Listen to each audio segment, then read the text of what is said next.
esta semana será encenada lá na Universidade Federal de Catalão uma peça com um tema muito interessante: o vício no telefone celular, Ana Paula. Quem está ouvindo a gente aqui agora no programa, que é viciado em telefone celular ou conhece alguém que não sai do telefone, presta atenção nessa entrevista que a gente vai conversar agora com a doutora Rubiana Rodrigues, ela que é psicóloga e ela que está à frente desse projeto, dessa peça teatral que será encenada nesta semana lá na Universidade Federal de Catalão. Doutora Rubiana, boa tarde, seja bem-vinda, prazer em recebê-la novamente aqui no programa. Boa tarde, Leandro, Ana Paula, queridos amigos ouvintes. Vim aqui finalmente, você lembra que na época, né, da entrevista que eu vim lançar o livro, falei que em breve a gente teria a peça sobre o mesmo tema, né, que é o capítulo do livro Vício em Celular, que é a nomofobia. E daí fui contemplada pela Lei Paulo Gustavo, e onde nesse tempo todo a gente estava se organizando, né, direção do Marcos Macarne, com a participação da atriz Ana Flor. O Marcos vai ser diretor e ator, e minha participação vai se restringir só à oradora da peça. Mas a idealização do projeto surgiu da experiência com a inteligência emocional, né, das palestras que eu fazia na época do programa de inteligência emocional do Augusto Cury.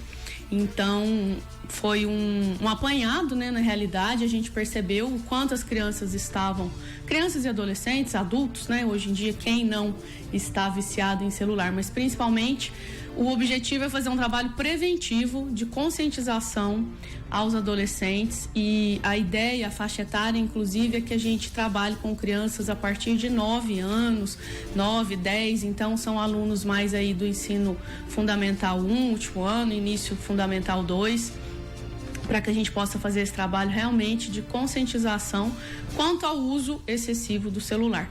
E aí esse nome da peça, né? Estou viciada em celular, e agora? O que fazer? E aí, o que fazer, doutora? Porque o nosso dia a dia, as nossas atividades, muitas vezes, as informações que a gente precisa estão no nosso aparelho celular. A gente já não sai mais de casa sem ele. Quando é que a gente percebe que está viciado? Olha, Ana Paula, eu costumo dizer que assim, o celular, como a tecnologia, ela veio para nos auxiliar, né? O problema é o uso que a gente faz dela. Então, assim, tudo em excesso, né, acaba sendo prejudicial. Comida demais, bebida demais, e o uso de celular em demasia também não ia ser diferente. Então, o que a gente tem que fazer é diminuir um pouco, né, essa carga horária, e principalmente quando eu percebo que está sendo demais, quando eu deixo de fazer atividades presenciais, quando eu deixo de sair com os meus colegas, com os meus amigos, quando eu deixo de encontrar pessoas conhecidas, às vezes até programas em família.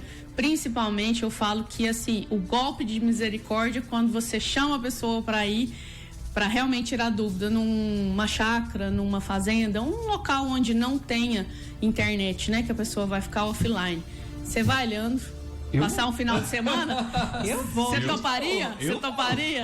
Quando será? Nós estamos Então, quando a pessoa fala, não, inventa uma desculpa, fala, eu não vou, eu falo, aí você pode começar a pôr as barbas de molho, que a pessoa já tá num nível que ela não consegue ficar sem internet. E às vezes é até assim, talvez não seja nem tão consciente no primeiro momento. Aí depois você começa a questionar, você mesmo começa a pensar, mas por que eu não fui? Aí você fica pensando, nossa, será que é porque eu não ia conseguir, né, ter acesso às redes sociais, não ia conseguir falar com ninguém, ia ficar totalmente isolado, e isso te assusta, né? Te apavora. Tem alguns adolescentes apavoram e não querem nem ir. Aí é realmente o sinal de alerta. A gente precisa ficar de olho e buscar, né? Principalmente eu falo que as artes, os esportes é o que mais vai poder auxiliar essas crianças, esses jovens, né, em relação a esse vício. Tem umas pessoas que ficam até bravas comigo, viu, Ana Paula? Porque sexta-feira à tarde eu largo o celular assim, eu vou olhar só na segunda-feira. Faz bem, tá certo.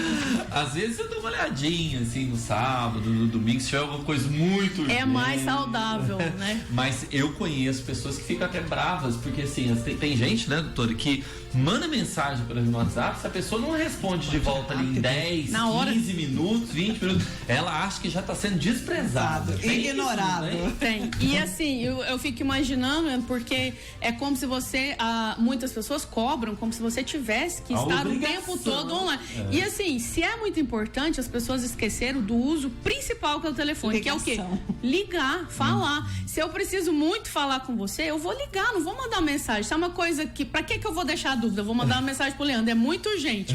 Mas e se ele não responder? Não, então eu vou ligar, porque aí eu vou me certificar que realmente ele atendeu, que ele atendeu o meu chamado, eu pude falar, né, o motivo que fez eu te procurar. Agora as pessoas mandam mensagem, às vezes ficam bravas porque você não responde e acha que você tem a obrigação de estar online o tempo todo. Então, assim, para nossa saúde mental, essa pressão, né, de estar conectado o tempo todo, essa cobrança, isso realmente faz muito mal. É verdade. E aí a doutora traz essa peça, né, teatral, para trabalhar isso aí com os adolescentes de uma forma, as crianças e adolescentes de uma forma mais lúdica, né? Tentar colocar na cabecinha deles que existe um mundo fora da tela. Exatamente. Porque o que acontece, Leandro? Eu percebi que quando a gente falava desse tema com os pais, professores e coordenadores, a gente tinha uma boa receptividade, as pessoas têm uma maturidade para poder entender.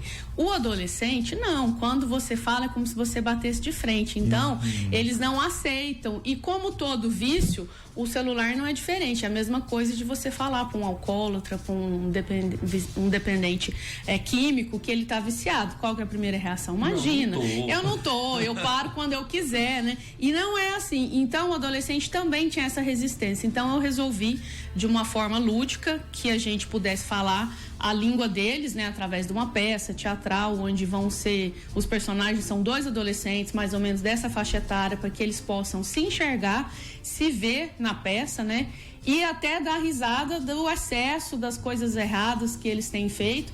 E a peça se passa daqui a alguns anos, tem um momento lá, dando spoiler rapidinho, tem uma máquina do tempo e eles vão acordar daqui uns 30 anos e vão olhar para trás e vão ver exatamente qual foi as consequências, né, de quem fez um uso excessivo e de quem de repente levou uma vida, né, normal, seguiu o caminho dos esportes, para eles poderem ter essa comparação, né, e refletirem, né, afinal de contas, qual é o futuro que eles querem ter.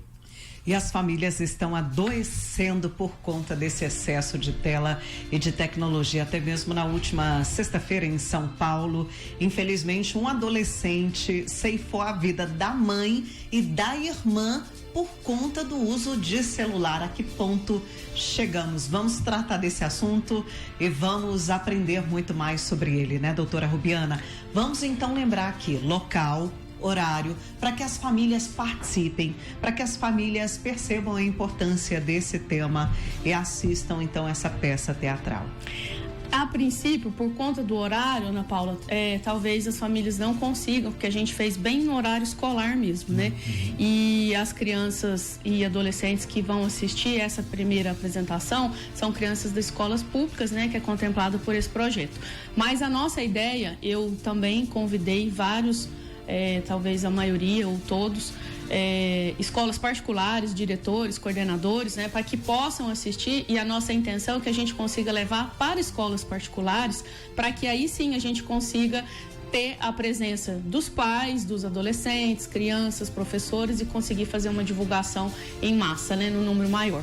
Então a peça vai ser no dia 24, às 9h30, lá no auditório Paulo Bastos, na UFCAT. Então, você que é diretor, coordenador de escola, professor, pai ou mãe, inclusive eu trouxe alguns ingressos, Leandro, o seu da Ana Paula já está aqui reservadíssimo para vocês. E quem entrar no meu Instagram e curtir lá e falar eu quero, né? Pode também pedir, né, que a gente vai estar disponibilizando para os ouvintes da Liberdade FM para que possam participar, né, dessa peça. A princípio essa apresentação é única e agora a gente vai aguardar, né, as escolas particulares para que a gente consiga levar até esses alunos também. Muito bacana. O Instagram da doutora Rubiana? Palestrante Rubiana Rodrigues com Y. Palestrante Rubiana Rodrigues. Quem quiser então ir na peça, fala com a doutora Rubiana Rodrigues lá no Instagram, fala eu quero lá no post. Palestrante Rubiana, Rubiana é com Y, R-U-B-Y, Rubiana Rodrigues. Palestrante Rubiana Rodrigues, vai lá no Instagram, marca lá Eu Quero na postagem da peça, que a doutora Rubiana vai disponibilizar o ingresso. Obrigado pelos ingressos aqui. Muito, muito obrigada, doutora. Então vamos reforçar, sexta-feira, dia 24, às 9h30 da manhã, no auditório principal, aquele auditório maior, o Paulo Bastos Perillo, lá na Universidade Federal de Catalão. Exatamente. Aguardo vocês lá. Até breve, doutora. Muito obrigada. Muito obrigado pela presença, doutora. Até a próxima. Obrigada a vocês. Tchau, tchau.